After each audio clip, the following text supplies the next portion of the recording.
정우성이 증인에게 보낸 이메일을 봤을 가능성도 있지 않느냐라고 물어보니까 증인이 뭐 그럴 가능성도 있다라고 이야기를 했는데 실제 그런 가능성이 있어요? 가능성이 있습니다. 아니 보통 이메일을 통해서 그 문서들을 공유를 하는데 그 이메일을 보려면 비밀번호나 아이디를 알아야 될 거 아닙니까? 그러면 다른 직원들한테 그 이메일이나 아이디를 알려준 거예요? 아니 비밀번호나 아이디를 알려준 거예요? 아니 그거를 막 켜놓은 상태일 수도 있고 뭐 그런 가능성이 있다는 거지 그 방법까지는 전 모르겠습니다. 아니 그러면 그건 물어볼게요. 그럼 직원들한테 비밀번호나 아이디 알려준 사실 있어요, 없어요? 뭐 있는 것도 있고 없는 것도 있습니다. 아 있는 것도 있다고요? 정우성 비서관하고 그 메일은 없습니다. 그러면 증인이 이메일을 켜가지고 볼 수 있는 상태를 만들지 않는 한은 다른 사람들이 보지 못할 거 아닙니까? 그렇죠. 켜놓은 상태도 있었으니까요. 그러면 증인 그렇게 그 정우성 비서관으로부터 받았던 문서들을 다른 사람들이 쉽게 볼 수 있도록 항상 그러고 다녔어요? 아니요. 그럼 그런 거 본 적 있어요, 없어요? 그럼 다른 직원들이 그거를 보는 걸 본 적 있나요, 없나요? 그거는 모르겠습니다. 그럼 본 적 없다는 거죠?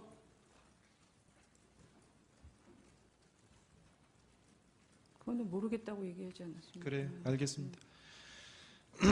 증인은 뭐 고영태, 뭐 유상영, 그다음에 뭐 박헌영, 노승일 이런 사람들이 기획해서 증인을 모함하고 있는 것으로 보인다라는 취지로 지금 주장하고 있는 거죠. 증인 그렇죠? 네. 거기에 정현식 씨도 포함돼요? 아까 그 피청구인 대리인 측에서 정현식 씨도 포함되는 것처럼 물어보는 것에 대해서 답을 해서 아니 저는 포함된다고 얘기는 하지도 않고 그분이 왜 그렇게 갑자기 저한테 그렇게 얘기하는지 모르겠다고 얘기한 것 같습니다. 그러니까 뭐 고영태 씨와 고영태 씨하고 원래 친분이 있던 사람들 외에 정현식 씨는 그 같은 부류의 사람으로 보기는 어려운 거죠? 그거는 잘 모르겠습니다. 지금 저는 누가 어떤 사람인지 판단이 전혀 안 씁니다. 자, 고영태나 이런 사람들이 분명히 대통령인 피청구인과 친한 것으로 알고 있는 증인을 상대로 해서 협박을 했다라는 건데 그 사실 참 믿기가 쉽지 않아요.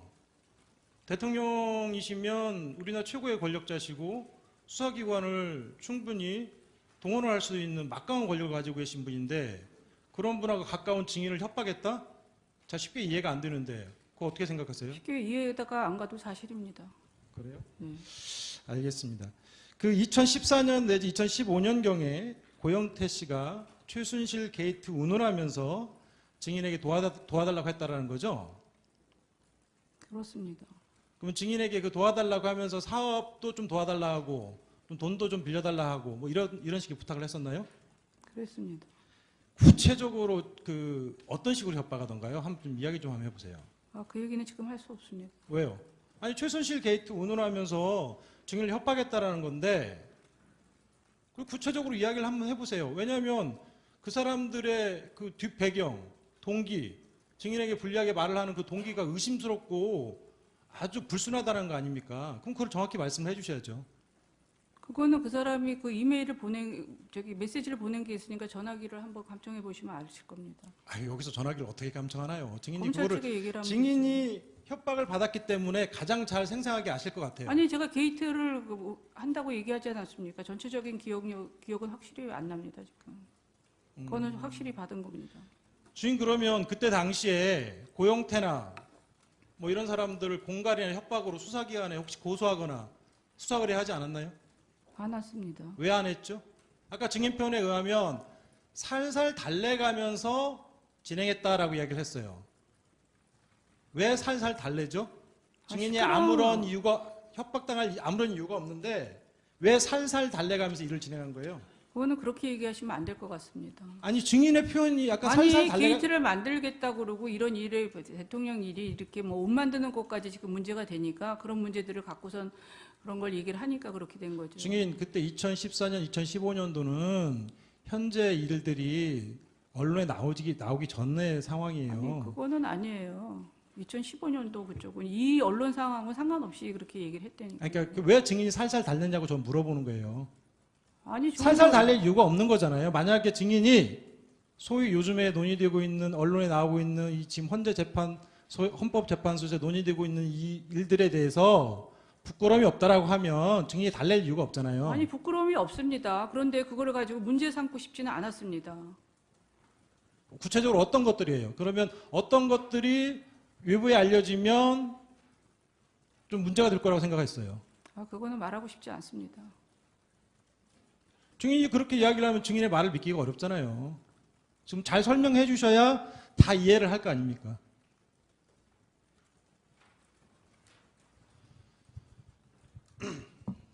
아까 제가 설명을 드렸습니다. 저쪽에. 증인 혹시 피청구인한테 뭐 기출 아줌마나 주사 아주머니 소개시켜 준 적 있으세요? 없습니다. 없어요? 증인의 변호인이 이경재 변호사만 해도 그 주사 아주머니 소개시켜 줬다라고 이야기를 한 적이 있는데요. 없습니다. 그럼 증인의 변호인께서 증인과 달리 확인 안 하고 언론에 발표한 건가요? 확인 안 하고 얘기하신 것 같습니다. 전 그 언론 보도 그래요? 못 봤습니다. 알겠습니다. 증인 정호성 비서관하고 그 문서를 공유했던 메일 그 비밀번호하고 아이디 언제부터 공유하기 시작했나요? 그 얘기는 이제 그만 증언하겠습니다. 좀 많이 했습니다. 언제부터 하셨어요, 그거를? 그거는 아까도 얘기했습니다. 아까 저 제대로 못 들었어요. 그러니까 그 얘기는 이제 제대로 말씀 안 하겠습니다. 하신 것 같은데. 네.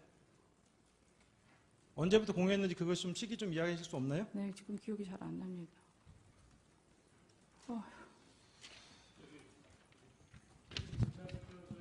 질문하신 거에 관련돼서 한 가지만 좀 물어보겠습니다. 증인, 네. 그 노승일 부장이 그 청문회 때 얘기를 한 게 있는데 그때 무슨 얘기를 했냐면은 노승일 자기가 그 증인의 컴퓨터에 들어가지고 파일을 하나를 다운받은 게 있대요. 그리고 증인이 노승일의 컴퓨터를 잠깐 쓴 일이 있었는데 그때 증인이 노승일의 컴퓨터에다가 그 파일을 하나 넣어서 그것도 하나 다운받았다. 그래서 여기서 하나 두 개 파일을 받아서 갖고 있다. 이렇게 얘기한 적이 있거든요. 노승일이가 그렇게 증인의 컴퓨터에 가서 다운을 받은 일, 그리고 증인이 노승일의 컴퓨터에 들어가서 작업을 하면서 거기다 파일을 하나 남긴 일이 있었습니까? 그거는 모르겠습니다. 저는 노승일 씨 컴퓨터를 쓴 기억은 별로 없는 것 같아요. 노승일이 거기에 대해서 자기가 처벌까지 받겠다 이렇게 각오를 했는데 증인은 그런 얘기 들어본 적 없습니까? 네. 그리고 지금 그 협박을 그거는 잘 모르겠습니다. 저희들 묻고 나서 좀 나중에 좀 하셨으면 좋겠는데 순서가 있으니까요. 아니 증인 우리 문 변호사님 말씀하신 거에 대해서 내가 지금 다시 정 변호사님, 지금 논점에서 벗어나는 지금 질문을 하고 계시는데 지금 아니, 한참 신문하다가 지금 중단을 시켜놓고 하고 계시거든요. 파일을 안 그러니까 받았다고 이제- 얘기를 아니, 됐어요. 그런 충분히 지금 논의가 됐으니까 계속 빨리 마무리를 하세요. 네, 알겠습니다. 자, 증인 그 미르재단과 관련해서 아까 증언하실 때 이성환하고 차은택 씨가 문제가 있었다라는 식으로 이야기를 하셨는데 그 실제 뭐 어떤 문제가 있었나요? 그거는 나중에 다 밝혀질 것입니다. 이것도 하나의 이거를 헌법재판소에서 밝히는 과정이에요. 네, 너무 그거 정확히 지금 무슨 문제였던지 좀 말씀하시기 어려운가요? 네. 지금 그 문제를 대통령께 보고는 안 드렸는데 대통령께서 이미 알고 있었던 것으로 생각한다라고 이야기를 하셨거든요.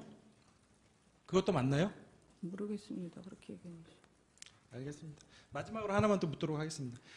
주인 오늘 그 특검에서 이재용 삼성전자 부의장을 대해서 구속영장을 청구한 거 혹시 알고 계시나요? 모르고 있습니다. 그 특검 조사와 관련해서 그 언론지상에 나오는 거는 그 이재용 부의장의 경우 2015년 7월 25일경에 대통령과 면담을 할 때 대통령께서 약 20여 분간 왜 승마와 관련돼서 지원이 제대로 진행되지 않느냐 강하게 질책을 해서 그 직후에 삼성의 박상진 사장이 독일에 건너가 코어 스포츠와 200 몇십억 대 용역계약 약정을 하고 그리고 실제 그 이후에 약 10개월에 걸쳐서 약 70억 정도의 넘는 돈을 그 실제 용역대금 내지는 말값으로 보내줬다고 하거든요.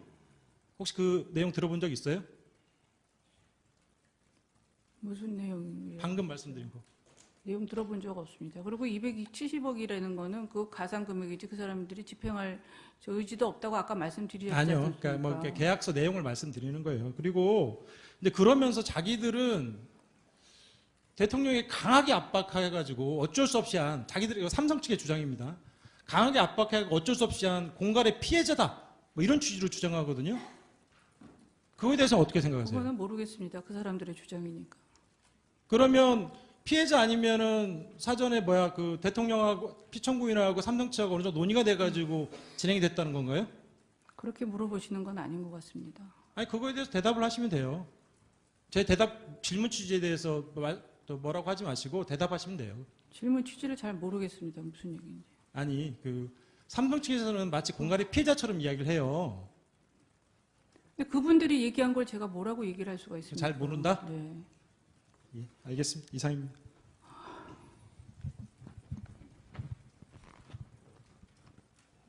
이 최규진 변호사 한 세 가지만 질문하도록 하겠습니다.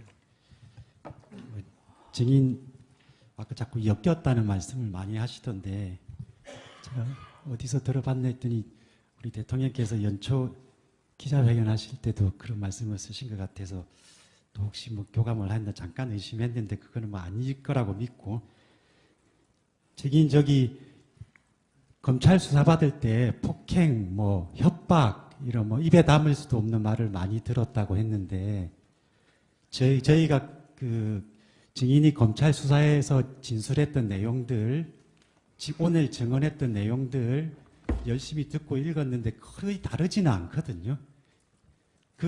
옆 앞에 계신 이 자리도 그렇게 무섭고 수치스럽고 그런가요?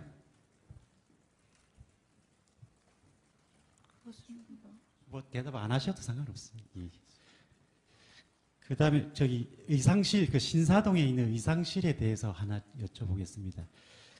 신사동 의상실은 증인이 운영한 게 아니라고 그러셨나요? 더 이상 답변을 안 하겠습니다. 고영태 씨가 운영을 했다고 진술하셨나요? 그건 어느 의사실인지 잘 모르겠습니다. 진술 거부한다고 제가 받아들이고 하나만 더 자꾸 확인하지 마시죠. 예, 하나만 새로운 걸 물어보시죠. 예. 증인은 KD 코퍼레이션과 관련해서 KD 코퍼레이션 회사를 피청구인에게 소개할 때 이 회사가 괜찮은 회사다라고 생각했고 그 이유 중에 하나가 기아 자동차에도 납품하고 있는 걸로 알기 때문에 괜찮은 회사라고 생각을 하셨다고 하셨죠. 그건 아까 답변을 다 예, 예, 했습니다. 예, 그래서 제가 이제 질문을 저도 드리는데 증인이 말씀하셨던 게 피청구인에게 대기업들이 자기들과 관련이 있는 회사만 납품을 하고 있고 기술력이 매우 좋은 기업이 기술력이 사장될 것 같아 안타까워서 소개했다고 하는데 기아 자동차가 대기업이 아닌가요? 아까 그건 대답을 다 한 걸로 알고 있습니다.